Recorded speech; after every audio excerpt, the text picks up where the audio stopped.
ಶತಾನಂದ ಕಪಿಲ ದತ್ತಾತ್ರೇಯ ಗಮನಗ್ರಿ ದುರ್ವಾಸ ಅಗಶಿಲು ಹತ್ರಿ ಗೌತಮ ವಶಿಷ್ಠ ಯಾರು ಓದಿರಲಿಲ್ಲ ಸ್ವಾಮಿಯವರು ಬ್ರಹ್ಮನ ಮಕ್ಕಳು ಹೃದಯದಲ್ಲಿ ಅವತ್ತು ಬಂದರು. ಆಮೇಲೆ ಈಚೆಗೆ ತೆಂಗು ತಾಳೆ ಬಾಳೆ ಮಾವು ಇದು ವಿಳೆದೆಲೆ ಆಮೇಲೆ ಗೋವು ಕಗ್ಗಲಿ ಇವರೆಲ್ಲ ಒಂದೊಂದು ಶಾಪಕ್ಕೆ ಸಿಕ್ಬಿಟ್ರು. ಸತ್ತ ಮನೆ ಗುರಿ ಎತ್ತು ಮನೆ ಇರು ಭೂಲೋಕದಲ್ಲಿ ಇಂಥ ಶಾಪ ಕೊಟ್ಬಿಟ್ಟು ಅರ್ಥ ಮಾಡಿದ್ರ.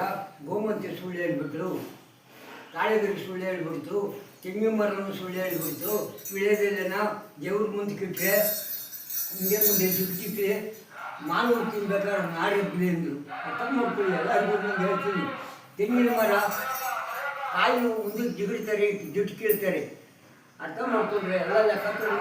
ಗೋಮಂತೆ ಕತ್ತಲಲ್ಲೂ ಅಮ್ಮ ನೀನು ಸುಳ್ಳು ಹೇಳ್ಬಿಟ್ಟ, ನಿನ್ನ ಮುಖ ನೋಡಿದ್ರೆ ನೀನು ದರಿದ್ರ, ಹಿಂದೆಗಡೆ ಚಪ್ಪೆ ಬಾಲ ನೋಡಲಿದ್ರು, ಕತ್ತಲನ್ನು ಬೀಸ್ತದೆ ದನ.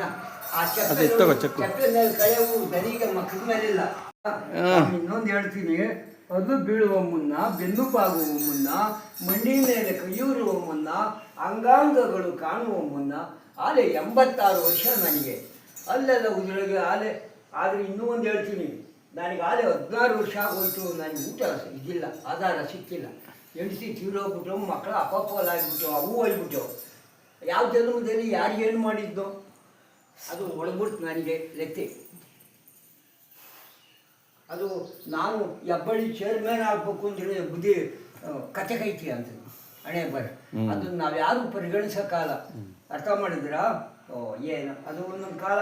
ಇದು ಲಕ್ಷ್ಮಿ 2 ದಿನ ನಮಗೆ ಬಾಲ್ಯ ಯೌವನ ವೃದ್ಧಾಪ್ಯ ಇದ್ದಂಗೆ ಇದ್ದು ಹೊರಟೋಗ್ಬಿಡ್ತಾಳೆ, ಮುಂದೆ ಇರಲ್ಲ. ಯಾವುದು ಶಾಶ್ವತ ಆಗಿರಲ್ಲ. ಒಂದು ಹಾಡು ಹೇಳಿ. ಓಂ ನಮಃ ಶಿವಾಯ. ಗುರು ಬ್ರಹ್ಮ ಗುರು ವಿಷ್ಣು ಗುರುದೇವ ಗುರು ಮಹೇಶ ಸಾಕ್ಷಾತ್ ಪರಬ್ರಹ್ಮ ತಕ್ಷು ಭುಜಿ ಅಮ್ರವಣಿ ಸೂರ್ಯ ಚಂದ್ರ ಲೋಕಪಾವನಿ ಗಂಗೆ ಸಾಕ್ಷಿ ಇಂದ್ರ ಅಗ್ನಿ ಯಮ ನೈಋತ್ಯ ವರುಣ ವಾಯುವ್ಯ ಕುಬೇರ ಈಶ್ವರ. ಓಂ ನಮಃ ಶಿವಾಯ, ಓಂ ನಮಃ ಶಿವಾಯ, ಓಂ ನಮಃ ಶಿವಾಯ, ಓಂ ನಮಃ ಶಿವಾಯ. ಓಂ ನಮಃ ಶಿವಾಯ ಅನ್ನೋದು ಸ್ವಾಮಿ ಐಸಾರಿ ನಮೋ ನಾರಾಯಣನು ಹೇಳ್ಕೊಟ್ಟು ಮುಂದೆ ನಮ್ಮ ಕಾಡಿ ಹೇಳಾರೆ. ಇನ್ನೂ ಅತ್ತ ಅಗ್ಗಿಗೆ ಹೇಳ್ತದೆ. ಆ ಶರಾವತಿ ಕನ್ನಂಬಾಡಿ ವರ್ಣನಾದೆ ಅವಕ್ಕೆ ಪಟ್ಟಾದೆ ಬರ್ದಿರೋದೆ ಹಂಗೆ. ಇತ್ತ ನಮ್ಮ ದಪ್ಪದ ಮಳೆ ಹುಯ್ತದೆ ಅಂತ ಹೇಳಾರೆ ಬುದ್ಧಿ, ಬರ್ದಿಲ್ಲ. ಏನೋ ಅನಿವಾರ್ಯ ಹೇಳೋಕ್ಕಾಗಲ್ಲ. ಪಂಚಾಂಗನು ತೆಂಗಿನ ಸುಳ್ಳಾಗ್ತದೆ.